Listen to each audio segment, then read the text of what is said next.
Hi, I am Prashanth R Reddy. I am an ENT and endoscopic sinus skull-base surgeon. I practice in various hospitals across Bangalore. So, snoring is quite common, and many people assume that snoring is a sign of healthy sleep. No, it is not. Snoring is a deadly issue which needs to be addressed. Snoring is not a sign of healthy sleep or a healthy person.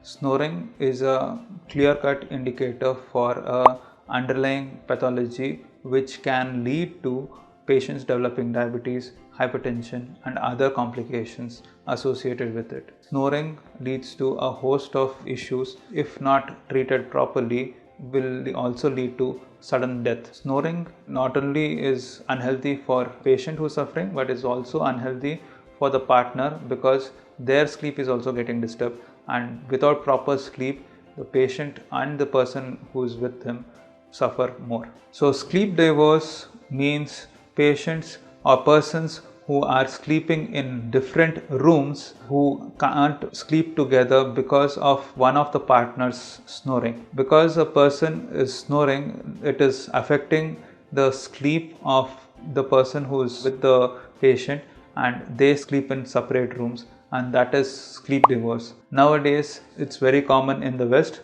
but also in India it's becoming common.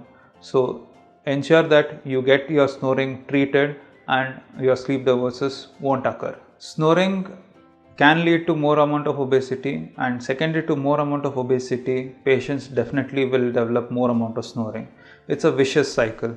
The reason why patients who snore are obese is secondary to the stress hormones which are being built up in the body in the night time when they're sleeping. Secondary to the increased amount of stress hormones in the body, they tend to put on more weight. And also in women, it leads to other hormonal imbalance like PCOS and other issues which lead to them developing more amount of obesity. Obstructive sleep apnea is a form of apnea. What is apnea? Apnea means cessation or stopping of breathing. Obstructive sleep apnea means secondary to the obstruction of the upper airway, a person stops breathing normally. So patients who have impotency will have to check if they have snoring, because patients who snore have a very high risk of developing impotency secondary to improper oxygen supply to the vital organs. So snoring can lead to impotency secondary to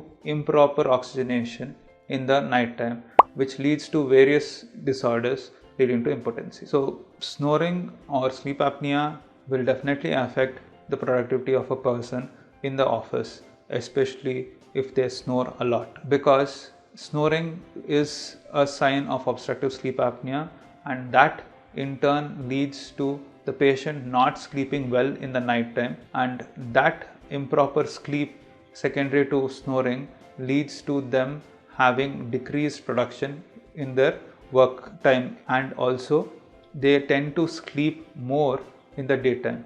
So snoring definitely reduces the productivity, and that has to be addressed accordingly to improve the productivity. Productivity is definitely related to sleep, and patients who snore don't get good sleep in the night time. Secondary to that, they don't wake up fresh, and that leads to a lot of lethargy and decreased productivity.